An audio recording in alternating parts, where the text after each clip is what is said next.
पवन मावळच्या कुशीत विसावलेला आणि आपल्या नावाप्रमाणेच त्रिकोणी आकार धारण करणारा एक रांगडा किल्ला म्हणजे तिकोना उर्फ वितंडगड.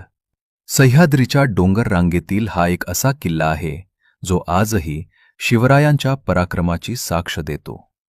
तिकोना किल्ला हा त्याच्या उंच सुळक्यासारख्या आकारामुळे उठून दिसतो.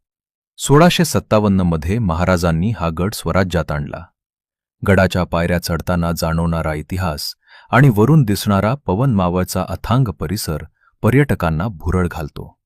गडावर जाण्यासाठी खडकात खोदलेल्या अतिशय उभ्या आणि अरुंद पायऱ्या हे येथील वास्तुशास्त्राचे वैशिष्ट्य आहे. गडावर असलेल्या गुहा आणि पाण्याची टाकी हे त्या काळातील जलव्यवस्थापनाचे उत्तम उदाहरण आहे.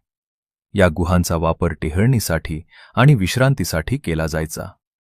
गडाच्या माथ्यावर पोचल्यावर दर्शन होते